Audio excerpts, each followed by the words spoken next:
Olá, hoje eu vou trazer um tema bastante desafiador e eu não consegui encontrar nenhum jeito de começar esse vídeo com uma chamada, porque pode acontecer tantas consequências na vida de uma pessoa que convive e conviveu com uma família que abusou de álcool, especialmente álcool e outras drogas, que eu não encontrei uma chamada para começar esse vídeo. Então, se você está chegando por aqui agora, meu nome é Thaís Tosati, eu sou terapeuta, eu trabalho com resgate da criança interior com adultos. E eu voltei a gravar uma série de vídeos nos últimos meses para falar desses quase 8 anos de atuação como terapeuta, ajudando pessoas a resgatarem a criança interior. O que eu tenho visto em consultório? O que eu tenho visto que ajuda e o que atrapalha? Não só a minha condução como terapeuta, como poder ajudar outras pessoas. Então, se você está chegando agora, já te convido para se inscrever, para curtir esse vídeo e que esse vídeo possa chegar a mais pessoas. E se você tiver alguma coisa para compartilhar depois de ter ouvido o conteúdo, deixa perguntas, faça comentários. Toda segunda-feira eu coloco aqui na aba da comunidade a votação de tema, inclusive esse tema foi escolhido nos stories do Instagram e também na aba da comunidade aqui qual o tema do vídeo, e eu vou falar hoje sobre o abuso da bebida alcoólica e a vergonha da família.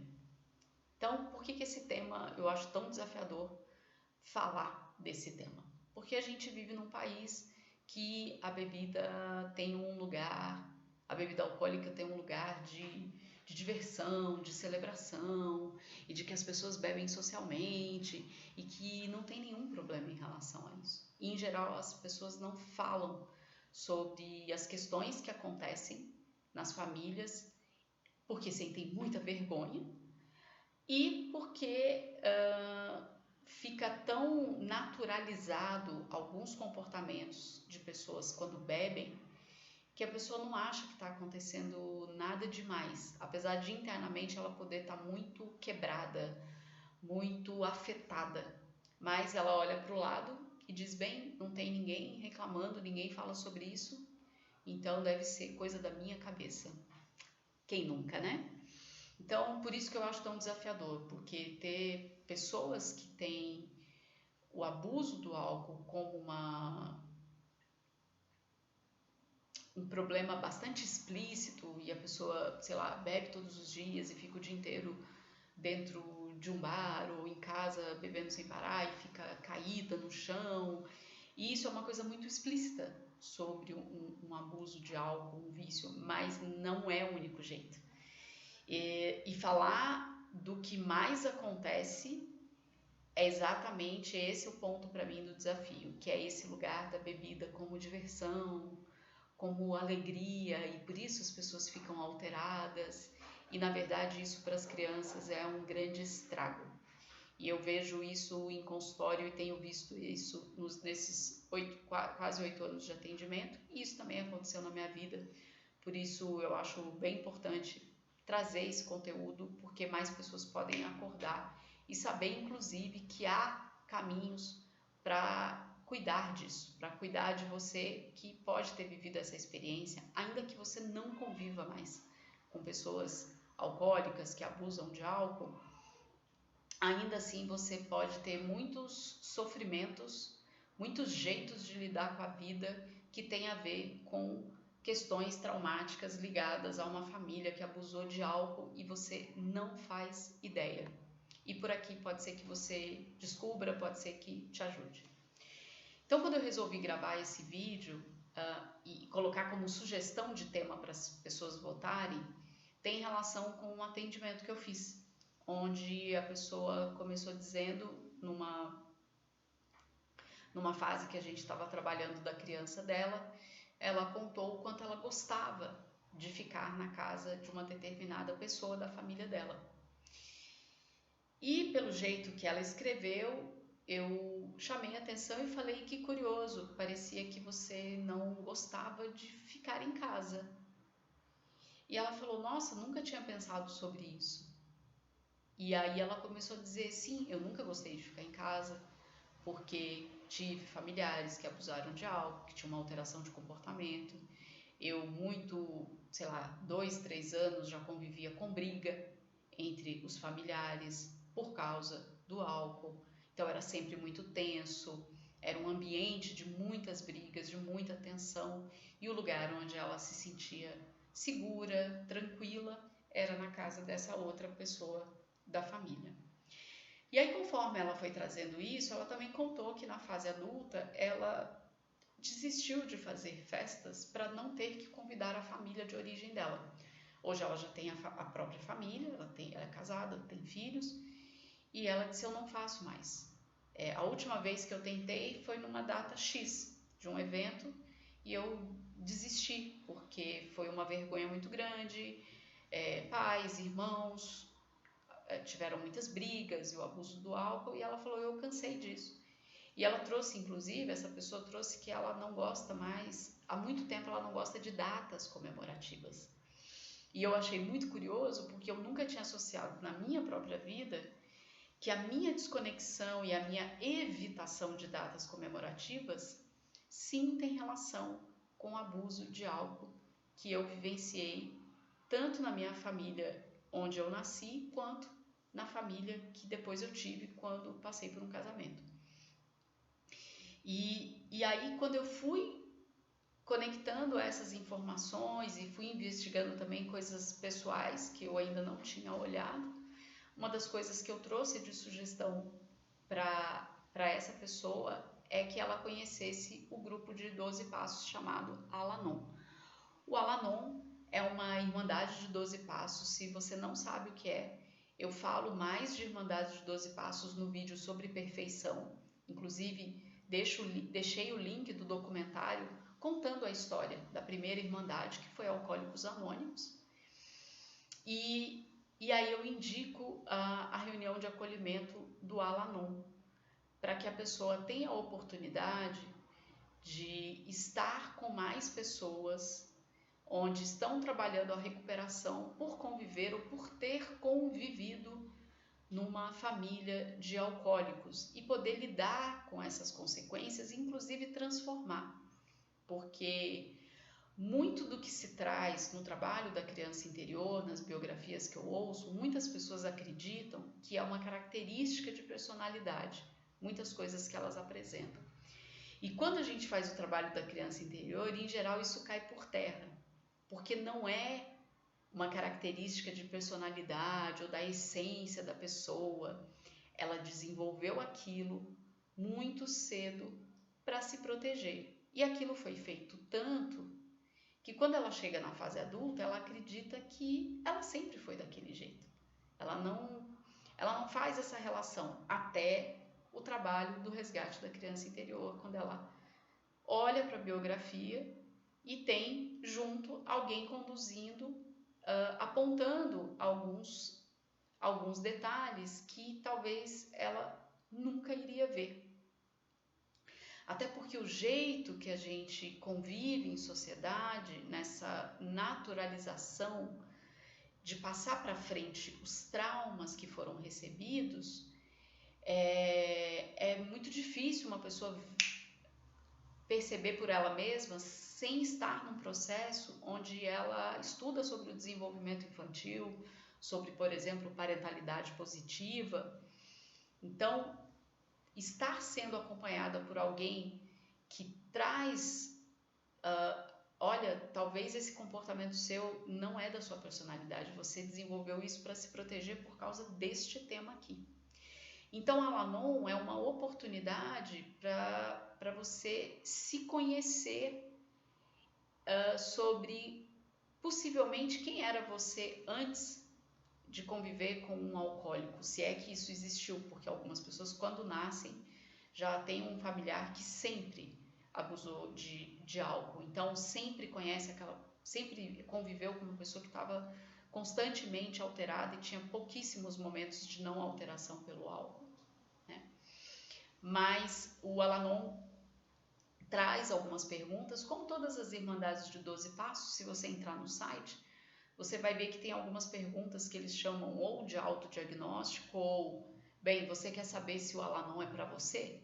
E aí tem algumas perguntas, inclusive eu vou fazer algumas delas agora, que é: Você se preocupa com a quantidade que uma outra pessoa bebe? Você mente para encobrir que uma outra pessoa bebe? Você culpa as companhias do alcoólico por seu comportamento?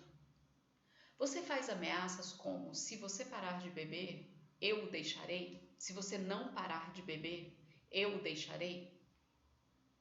Você ficou magoado ou envergonhado pelo comportamento do alcoólico?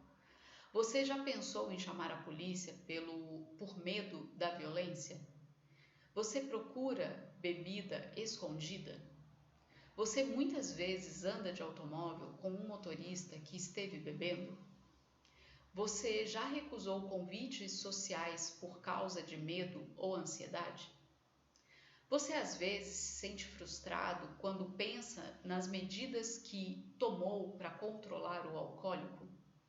Você acha que se o alcoólico parasse de beber, seus outros problemas seriam resolvidos? Você já ameaçou se machucar para amedrontar o alcoólico? Você sente raiva, confusão ou depressão a maior parte do tempo? Você sente que ninguém entende seus problemas? Então, no site do Al-Anon, eles vão dizer assim: se você respondeu sim a 3 ou mais dessas perguntas, o Al-Anon e o Alatim, que também tem para adolescentes de 13 a 19 anos, poderá ajudá-lo. Então, percebe como essas perguntas têm alguns elementos que talvez você nunca tenha pensado que tem relação com ter convivido ou estar convivendo com uma pessoa alcoólica, uma pessoa que tem alteração de comportamento quando utiliza bebida alcoólica.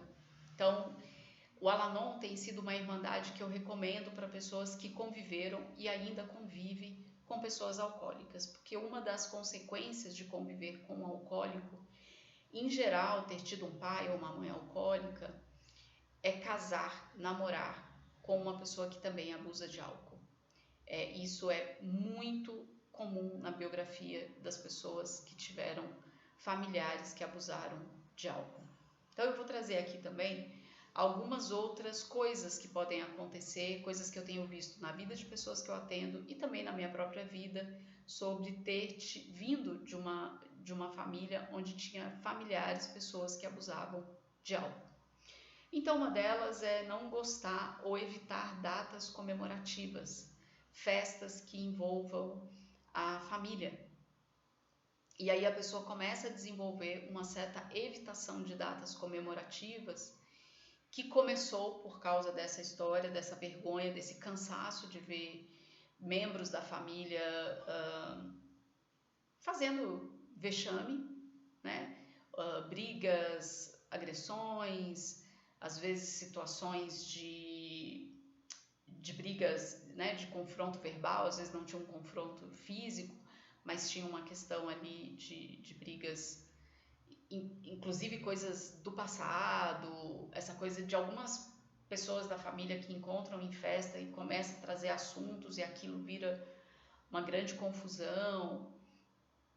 E aí a pessoa na vida adulta, ela começa a dar uma certa desculpa de que eu não gosto de data comemorativa, eu nunca gostei. E em geral, quando a gente olha para a biografia dessa pessoa, ela evitou tanto essas questões de festas e datas comemorativas que ela acha que ela nunca gostou disso. E na verdade ela aprendeu a não gostar para evitar ter que conviver e ver esses comportamentos de familiares que abusaram de álcool. Uma coisa que é muito comum também é a pessoa que cresceu numa família de pessoas que abusavam de álcool se fundir com namorados, amigos e ficar com essas famílias e não conviver mais com a própria família. É uma forma da pessoa ter um respiro, uma certa paz, e então é muito comum isso acontecer, para a pessoa não ter que ficar ali convivendo com aquela tensão, ela se funde com outras famílias. Uma pessoa também que apresenta esse comportamento de ter convivido com familiares que abusaram de álcool e estar em relacionamentos sexo afetivo com pessoas que abusam de álcool é começar a querer fazer programas a dois. Não ter mais encontros entre amigos, porque a pessoa fica com medo do comportamento do parceiro, da parceira, quando bebe. Então, para evitar esses vexames, essas confusões, ou só ela ter que presenciar com ela evita reuniões em grupo, de amigos, de familiares. E aí a mesma coisa. A pessoa pode desenvolver um discurso de que ela gosta de programa 2 porque ela é pouco sociável, é mais gostosinho estar só os dois, e às vezes é uma proteção inconsciente, que ela nem se dá conta, porque ela cansou dos vexames, dos ciúmes, das brigas, desse parceiro ou dessa parceira que abusa de álcool.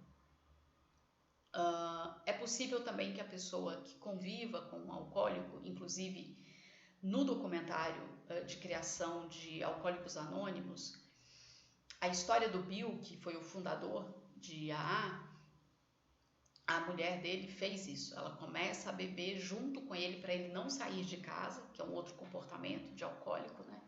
Que é beber e a bebida acaba em casa e a pessoa vai para a rua buscar mais. Então, alguém da família, seja casado, filho, irmão, começa a beber junto com a pessoa para ver se a pessoa fica em casa. E o que acontece é que quem começa a acompanhar essa pessoa na bebida pode se tornar um alcoólico por isso. E aí é um grande estrago na vida dessas duas pessoas, porque pode ser que o alcoólico ali, primeiro, não vá fazer nenhum programa de recuperação, não vá se cuidar, e quem acompanhou achando que estava ajudando é meio que aquela analogia, né? De ir salvar alguém que está se afogando e morrer junto. Então, em geral, isso é muito comum acontecer.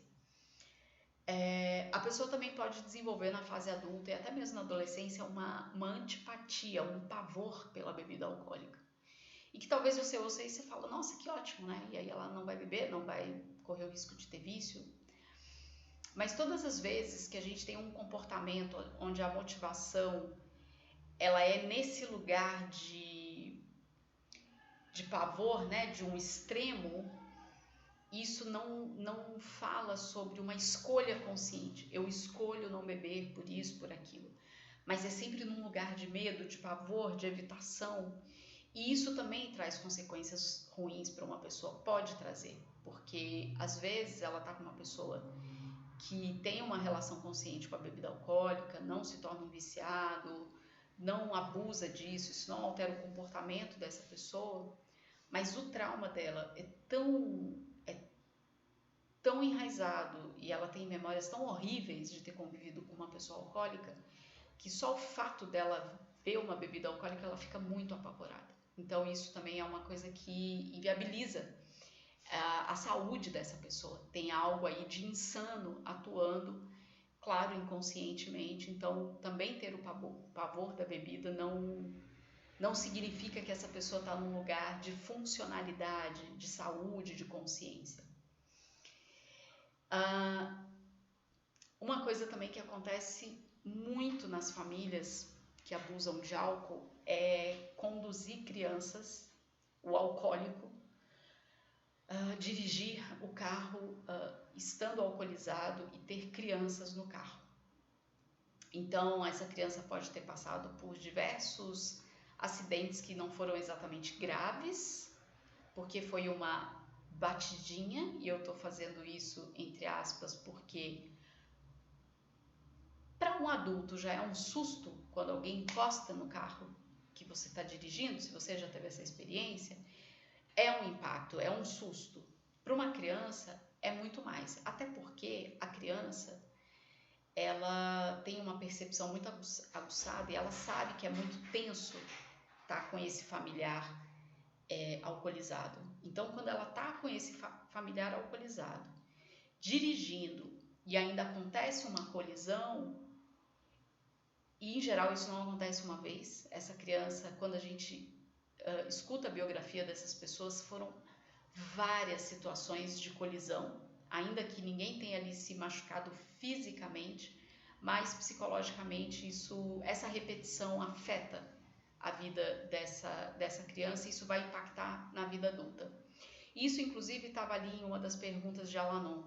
Se você se percebe em situações onde quem está dirigindo está alcoolizado. Então, é muito comum a pessoa repetir, passar por essas situações e reviver essa tensão de estar ali com uma pessoa alcoolizada que pode bater o carro a qualquer momento, e algumas pessoas, inclusive, têm alteração de comportamento, né? Elas ficam mais corajosas, então elas xingam a outra pessoa, começam a entrar em situações de conflito e sempre é muito tenso. Então, a pessoa pode repetir, se perceber nessas situações onde está dentro de um carro, onde uma pessoa está alcoolizada e ela adulta revivendo os cenários traumáticos que ela teve na infância.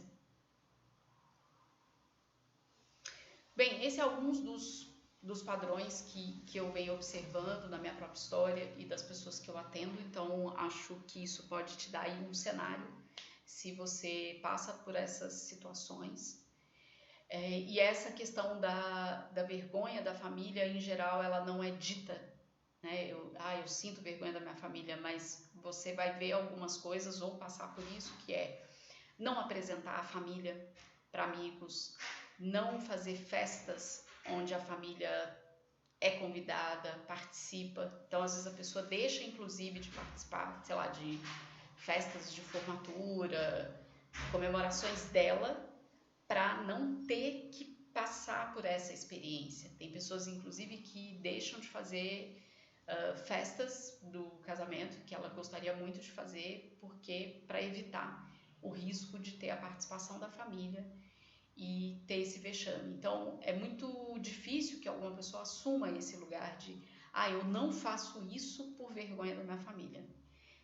Ela vai tendo comportamentos que denunciam isso, e algumas pessoas olham até com um certo julgamento de nossa, a gente nunca vê a família de fulano, de fulana, nunca tem festas, nossa, essa pessoa não celebra nada, que coisa esquisita. E às vezes é um segredo ali muito bem guardado sobre essa história da vergonha da família que abusa de álcool.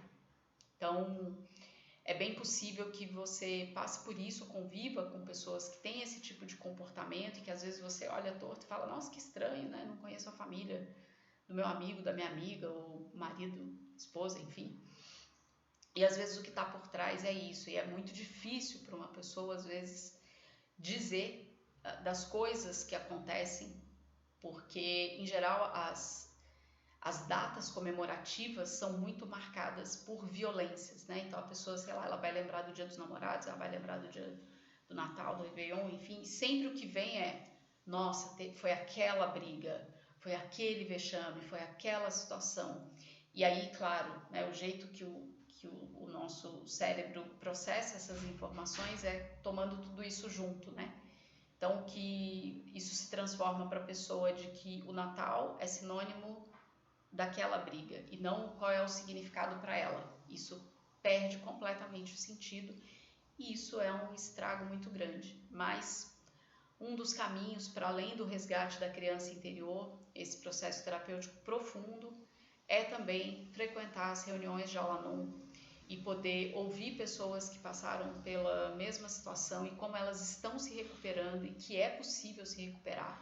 Você vai ter acesso a uma literatura de muita qualidade, com uma linguagem bastante simples, uma condução dos grupos com pessoas que passaram pelas mesmas experiências e se recuperaram, estão em recuperação. Então, isso é um suporte muito interessante de se fazer isso combinado com os processos terapêuticos. E eu tenho visto a diferença que é no meu próprio processo e das pessoas que eu atendo, quando elas fazem o acompanhamento terapêutico e também estão em grupos de 12 passos. Porque os grupos de 12 passos é um apoio a mais, é uma rede de apoio a mais, é uma fonte de fortalecimento e poder trabalhar esse tema do abuso do álcool e que ela também possa se cuidar, para que ela não seja mais uma a se tornar uma viciada, a ser também um motivo de vergonha dos filhos, nesse lugar que ela está buscando algo Eu gosto muito do que o Gabor Maté traz sobre os vícios, né? O vício em geral, ele está encobrindo uma necessidade não atendida dessa pessoa que começou desde a infância. Agora, a gente não pode ficar com essa como uma justificativa. Ok, tem algo aqui que não está sendo atendido. Como é que eu posso cuidar disso? Onde eu posso obter ajuda? E os grupos de 12 passos é um excelente caminho, é uma grande possibilidade. As reuniões acontecem online, você tem a opção de presencial, online, você contribui conscientemente, financeiramente, se você puder. Se você não puder contribuir com dinheiro, você pode contribuir servindo nas reuniões. Então, não tem desculpa. É totalmente possível você obter apoio, ajuda, por ter passado ou por passar por essa situação de vergonha de uma família que abusa de álcool. E, inclusive, se permitir e validar isso que você está sentindo, porque é muito solitário, é muito duro para quem passa por essa situação e vai vendo a vida sendo editada, censurada. Ah, eu não faço isso porque eu não quero, eu não faço porque eu tô com medo de. E isso vai acontecendo tantas e tantas vezes que de repente você se vê na fase adulta com comportamentos que eles foram acontecendo por medo, evitação, medo e evitação, e não por uma escolha sua. Então é uma chance também que você tem de se libertar e poder fazer escolhas com aquilo que faz sentido para você, com aquilo que de fato você acredita. É isso, espero que tenha sido uma contribuição esse conteúdo. Deixa aqui o seu comentário. Se você sabe de alguém que passa por isso, manda esse vídeo para essa pessoa. Eu vou deixar o link do Al-Anon aqui no primeiro comentário, né, fixado, para que você possa conhecer e de repente ir numa reunião de acolhimento e poder fazer parte desse grupo também. É isso, muito obrigada.